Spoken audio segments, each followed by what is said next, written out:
یہ دو چند مسائل ہیں قربانی کے حوالے سے. جو پیچھے بارش ہو رہی ہے تو وہ لوگ اندر آگے بیٹھ جائیں, بارش میں نہائے نہیں.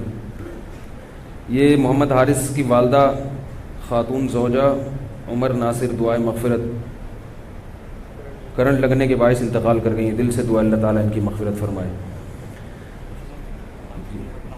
جی اچھا, ابھی نماز جنازہ بھی ہوگا اس کے بعد, ٹھیک ہے. یہ مسائل ختم کرتا ہوں تو پھر نماز جنازہ ہے اسے. قربانی کے بارے میں چند مسائل سن لیں. پہلا مسئلہ یہ ہے کہ قربانی کا گوشت کھانا عبادت ہے, جیسے میں نے بتایا. بعض لوگ یہ کرتے ہیں کہ گھر میں قربانی کرتے ہی نہیں ہیں, سارے حصے ادھر ادھر دے دیے انہوں نے, تو یہ ایک قسم کا تکبر ہے. سمجھ رہے ہیں؟ ٹھیک ہے, صدقے کی اپنی اہمیت ہے, مگر جب اللہ کی طرف سے ضیافت ہے تو اس کو کھانا چاہیے. دیکھو ان 3 دنوں میں 4 دنوں میں روزہ رکھنا حرام ہے. کیوں حرام ہے؟ کیونکہ روزہ رکھ کے آپ گوشت نہیں کھا سکتے قربانی کا. رات کو حالانکہ کھا بھی سکتے ہیں, مگر یہ کہ جیسے عام دنوں میں کھانے کی روٹین ہے وہ نہیں کر سکتے آپ. تو اس کا مطلب پتہ چلتا ہے کہ جب اللہ تعالیٰ کی طرف سے ایک چیز کی ضیافت ہے تو اس ضیافت کا انکار نہیں کرنا چاہیے. یہ تکبر ہے. بعض لوگ یہ کہتے ہیں ہم تو پورا سال گوشت کھاتے ہیں, ابھی ہم نے کیا کھانا ہے یار. بھائی آپ پورا سال اپنے پیسوں سے کھاتے ہوں گے.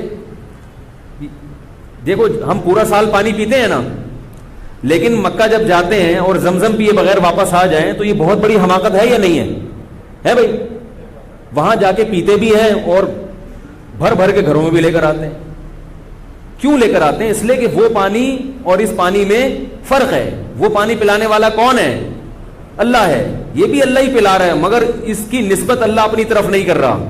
اس کی نسبت اللہ اپنی طرف کر رہے کہ میری طرف سے آفر ہے یہ تمہیں. تو اس میں جو برکت ہے وہ اس پانی میں نہیں ہو سکتی. برکت نہ بھی ہو بھائی, ہم تو اللہ کی طرف سے ضیافت ہے. تو تبھی نبی نے فرمایا کافر جو ہے وہ زمزم پیٹ بھر کے نہیں پیتا, اور مسلمان زمزم پیٹ بھر کے پیتا ہے.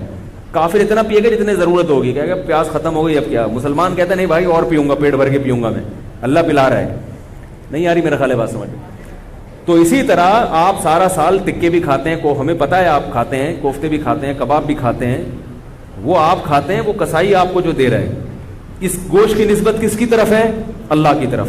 نبی صلی اللہ علیہ وسلم نے 63 اونٹ اپنے ہاتھ سے نہر کیے اور سب میں سے تھوڑا تھوڑا چکھایا آپ نے. حالانکہ آپ صلی اللہ علیہ وسلم کھانا نہیں کھاتے تھے, بہت کم کھاتے تھے. تو اس لیے ایسا نہ کیا کریں, وقف بھی کریں تو پھر گھر میں بھی کریں. اگر آپ نے صدقے کی قربانی کرنی ہے تو پھر ایک حصہ صدقہ کر دیں اور ایک حصہ, مطلب کہ گھر میں گوشت آنا چاہیے. کہنے کا مقصد ہے تھوڑا آئے زیادہ آئے, گھر میں بہرحال آنا چاہیے. پھر بے شک غریبوں کا بھی حق ہے. غریبوں کے لیے جو مالدار لوگ ہوتے ہیں وہ زیادہ قربانی کرتے ہیں کہ بھائی اتنے حصے غریبوں میں بانٹ دیں گے اور ایک آدھ حصہ گھر کے لیے رکھ لیں. تو گھر میں کچھ نہ کچھ گوشت لازمی آنا چاہیے. سمجھ رہے ہو؟ دوسرا مسئلہ, فقہا نے لکھا ہے کہ جو غریب آدمی ہو یا اس کے اہل و عیال زیادہ ہوں, اس کے لیے افضل یہ ہے کہ وہ صدقہ نہ کرے قربانی کا گوشت. نہیں آ رہی میرا خیال ہے بات سمجھ. کیونکہ اللہ کی طرف سے ضیافت ہے. تو جب آپ غریب ہیں, آپ پورا سال گوشت نہیں کھا سکتے تھے, تو بچوں کا حق, بیوی بچوں کا حق پہلے. بعض لوگ سخاوت کا دریا بن جاتے ہیں, گھر میں بچوں کو اتنا نہیں مل رہا اور وہ سارا انہوں نے بانٹ کے, تو بھائی وہ پہلے یہ غریبوں کے لیے ہے. میرا خیال ہے ہمارے ہاں اللہ کا شکر ہے کوئی ایسا غریب ہے نہیں, لیکن اگر کوئی بیٹھا ہوا ہو تو اس کے لیے بتا رہا ہوں.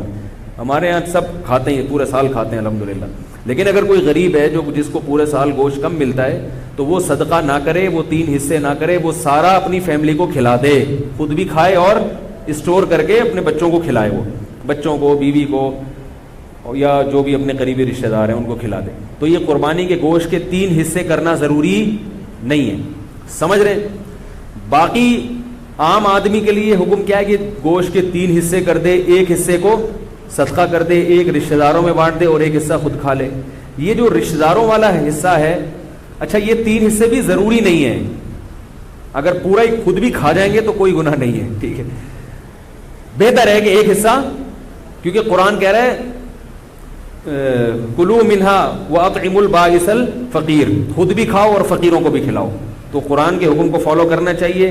1/3 کو کیا کر دینا چاہیے؟ غریبوں میں بانٹ دینا چاہیے. اب غریب کی ڈیفینیشن کیا ہے؟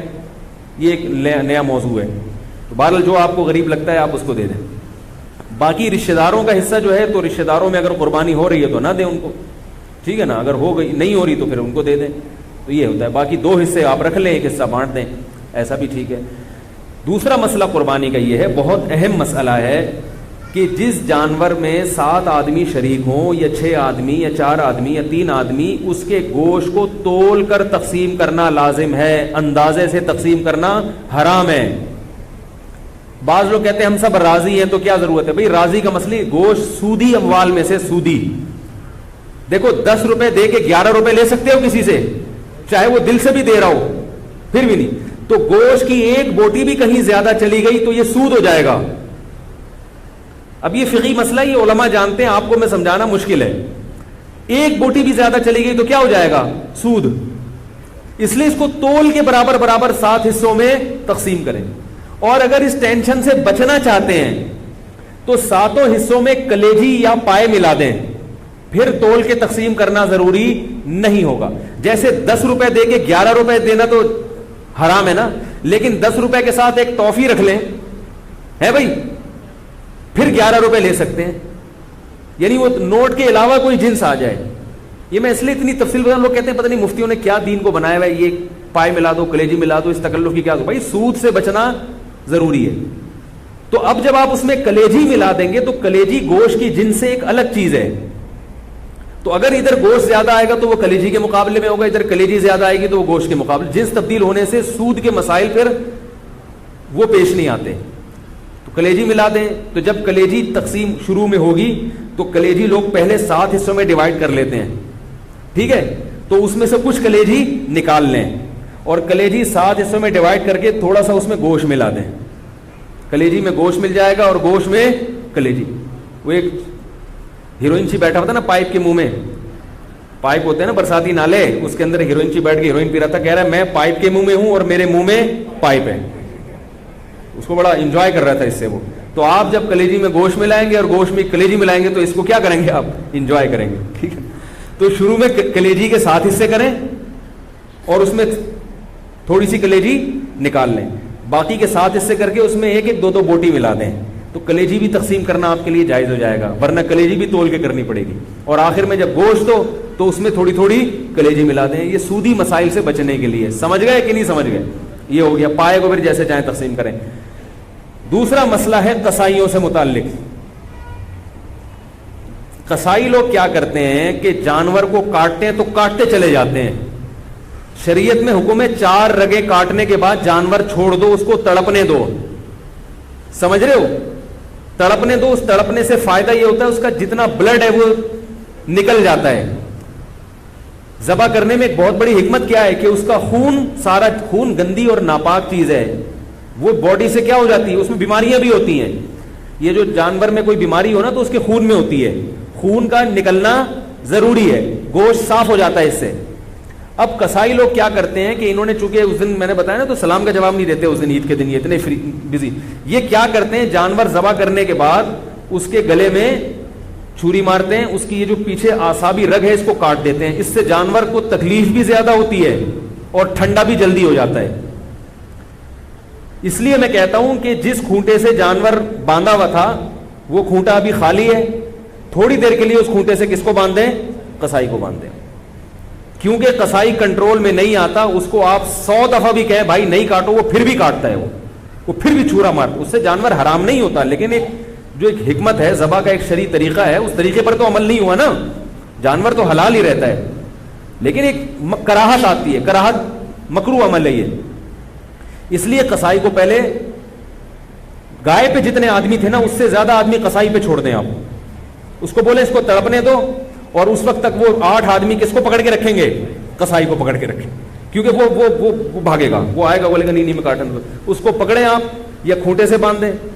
باقی جب جانور ٹھنڈا ہو جائے تو پھر کہیں آپ اب تمہارا کام شروع ہوا ہے. سمجھ گئے یہاں تک؟ تیسرا مسئلہ, جب جانور ذبح کریں تو بعض دفعہ آپ ذبح کر رہے ہوتے ہیں, قصائی بھی آ کے ہاتھ لگا دیتا ہے اس میں, لیکن وہ تکبیر نہیں پڑتا. جب 2 آدمی مل کے گلا کاٹیں گے تو دونوں کے لیے تکبیر پڑھنا ضروری ہے. اگر ایک نے بھی چھوڑ دی تو جانور مکمل حرام ہو جائے گا, اس کا گوشت کسی کے لیے بھی حلال نہیں ہوگا. انہوں نے گٹکے رکھے ہوئے ہوتے ہیں منہ میں, منہ ہل ہی نہیں رہا ہوتا ان سے, تو ان سے بولے بھائی گٹکا تھوڑی دیر کے لیے پھینک دو, تسلی کے ساتھ بسم اللہ اللہ اکبر پڑھو زور سے. اور علماء کہتے ہیں کہ جو لوگ وہاں کھڑے ہوئے ان کو بھی چاہیے تکبیر پڑھ لیں تاکہ وہ جو ہے نا جو ذبح کر رہا ہے اس کو یاد آ جائے. ٹھیک ہے, بھولے سے اگر تکبیر رہ گئی تو بھی جانور حلال ہے, لیکن جان کر اگر چھوڑ دی یا مسئلے کا علم نہیں تھا یا قصائی یہ سمجھتا تھا اس نے پڑھ لی تو کافی ہے, مجھے پڑھنے کی ضرورت نہیں ہے, تو وہ جانور کیا ہو جائے گا, حرام ہو جائے گا. بھولے سے چھوٹ جائے تو ایک الگ بات ہے, جان بوجھ کر تکبیر چھوڑیں گے تو جانور حرام ہو جائے گا. البتہ آپ 4 رگے کاٹ چکے تھے, پھر قصائی نے چھری ہاتھ میں پکڑی ہے, پھر کوئی فرق نہیں پڑتا, پھر وہ تکبیر نہ بھی پڑے تو جانور کیا ہے, حلال ہے. تو شروع کی رگیں جو ہے نا جب کٹتی ہیں تو اس میں تکبیر کا پڑھنا ضروری. آج کل یہ فارمی مرغی والے بھی تکبیر نہیں پڑھ رہے, تو میں نے کئی دفعہ پکڑا ہے, ان کو جا کے پکڑا کریں, ان سے بولے زور سے بولا کرو. ویسے تو باتیں چیخ چیخ کے کرتے ہیں, جب اللہ کا نام لینے کا وقت ہے تو پتہ نہیں نام ہی نہیں لیتے وہ. تو انہوں نے بھی گٹکے رکھے ہوئے ہوتے ہیں منہ میں, ان کے پاس اتنا ٹائم نہیں ہوتا کیونکہ گٹکے کے ساتھ تکبیر پڑھنا بڑا مشکل کام ہوتا ہے. ٹھیک ہے نا, میں نے گٹکے والوں سے اس کی تحقیق کی, ہو کہتے ہیں پان بھی منہ میں تو سلام کا جواب نہیں دیتا, وہ تکبیر کہاں سے پڑے گا. ابھی کچھ دن پہلے میں جا رہا تھا, کسی سے موٹر سائیکل والے سے راستہ پوچھا, اس کے منہ میں گٹکا تھا, تو پورا گٹکا اس نے منہ سے پھینکا ہے میری خاطر. اس کے بعد اس نے وعلیکم السلام کہا اور پھر مجھے ایڈریس بتایا. میں نے کہا دیکھو یہ حالات ہے. تو اللہ کا نام لینا ہے زور سے, ٹھیک ہے, اور جانور خود ذبح کیا کریں, قصائی سے باقی کام کروا لیں آپ. نبی صلی اللہ علیہ وسلم نے خود جانور ذبح کیا, صحابہ خود جانور ذبح کیا کریں, یہ عبادت ہے. اور علماء کہتے ہیں کہ جس سے جانور ذبح ہوتا ہے نا اس سے بھی انشاءاللہ اس گوشت میں کیا آتی ہے, لذت اور برکت. تو آپ خود کریں, اگر قصائی نیک آدمی ہے تو ٹھیک ہے اس سے کروا لیں. قصائی میں نیک بھی ہوتے ہیں, برے بھی ہوتے ہیں, ہر طرح کے لوگ ہوتے ہیں, اور بہتر یہ کہ آپ کا جانور ہے تو آپ چھری خود چلائیں. بعض لوگوں کا دل بہت نرم ہوتا ہے, چھری نہیں چلتی ان سے, تو ان کو چاہیے چھری چلائیں, کیونکہ اسلام اتنے دل کی نرمی کو پسند نہیں کرتا. اگر اتنا نرم دل ہوگا تو آپ اپنے ملک کی حفاظت نہیں کر سکتے. آئی بات سمجھ میں؟ آپ اپنے دین اور ملک دشمن لوگوں سے لڑ نہیں سکتے. جو ایک صاحب تھے بڑے نرم دل تھے, وہ گائے خود ذبح نہیں کرتے تھے, کہہ رہے ہیں مجھے کچھ ہوتا ہے. جب انہوں نے پڑھا نا کہ اسلام میں ایسا حکم ہے تو پھر وہ خود ذبح کرنے لگے. انہوں نے کہا یار تھوڑا دل مضبوط کرنا ضروری ہے. ٹھیک ہے, اور عورت بھی ذبح کر سکتی ہے. جو خواتین ہیں اگر وہ گھر میں قربانی کر رہی ہیں تو وہ خود ذبح کریں, جس کا حصہ ہے وہ خود ذبح کرے, یہ زیادہ بہتر ہے. سمجھ رہے؟ باقی خواتین جب وہ ذبح کریں نا تو فوراً چھری کہیں چھپا کے رکھ دیں, ورنہ کسی وقت آپ بھی ذبح ہو سکتے ہیں. کیونکہ جب ایک دفعہ ان کا ہاتھ چل جائے نا, ان کو اچھا ہم تو یہ بھی کر سکتے ہیں, ابھی تک تو ان کو یہ ہے کہ ہم تو گلا کاٹ ہی نہیں سکتے کسی کا, تو اس لیے وہ چھری فوراً چھپا کے رکھ دیں. سمجھ رہے ہو؟ تو یہ ہو گیا قربانی کا ایک مسئلہ. جو جانا چاہیں بھائی جا سکتے ہیں, میری طرف سے اجازت ہے, میں نے نہیں بٹھایا. نماز صبح 7 بجے ہوگی, ٹھیک 7 بجے بھی نماز جنازہ یہ ہم کرتے ہیں تاکہ جو ہے نا. اچھا دوسرا مسئلہ جلدی جلدی میں بیان کر دوں. تو یہ مسئلہ ہو گیا, گوشت تقسیم کرنے کا مسئلہ ہو گیا اور قصائی کا مسئلہ ہو گیا. دوسرا, جانور میں 7 حصے ضروری نہیں ہے. 7 کا مطلب ہے زیادہ سے زیادہ 7 آدمی, 6 بھی برابر ہو سکتے ہیں. لوگ 6 آدمی گائے میں شریک ہے تو وہ 7واں تلاش کر رہے ہیں. بھائی کوئی بات نہیں, 6 برابر حصوں میں ڈیوائڈ کر دو اس کو. 5 آدمی ہے تو 5 برابر حصوں میں ڈیوائڈ کر دو. 4 ہے تو 4, 1/4 ایک کا, 1/4 دوسرے کا, 1/4 تیسرے کا, 1/4 چوتھے کا. 2 ہے تو 2, آدھی گائے ایک کی, آدھی ایک. ایک صاحب نے مجھے کہا کہ ہم 2 بھائی ہیں, گائے لی ہم نے, تو 3 حصے میرے ہیں, 3 اس کے ہیں, ایک کسی کا نہیں مل رہا. تو میں نے کہا بھائی آدھی آپ لے لو, آدھی اس کی. انہوں نے کہا اچھا پھر ہم 6 حصے کرتے ہیں, 3 میں لے لیتا ہوں, 3 وہ لے لیتے ہیں. میں نے کہا اتنی ٹینشن کی کیا ضرورت ہے, 6 حصے کرنے کو اللہ کے بندے, سیدھا سیدھا 2 حصے کیوں نہیں کرتے؟ آدھی ایک کی ہو گئی, آدھی دوسرے کی ہو گئی. اب آدھی میں یہ نہیں کہ پچھلا والا پورشن اس کا اگلا, ایسا نہیں. آدھی کا مطلب پوری میں جو آدھی. تو اس طرح سے یہ چند موٹے موٹے مسائل تھے, کیونکہ جنازہ تیار ہے, اس میں تاخیر, ویسے تو اتنی بھی تاخیر جنازے میں نہیں ہونی چاہیے, لیکن یہ مسائل بہت اہم ہیں اور یہ جو لوگ بیٹھے ہوئے ہیں تو بہت سارے اس میں پھر غائب ہو جائیں گے, اس لیے میں نے یہ مسئلہ بیان کر دیا.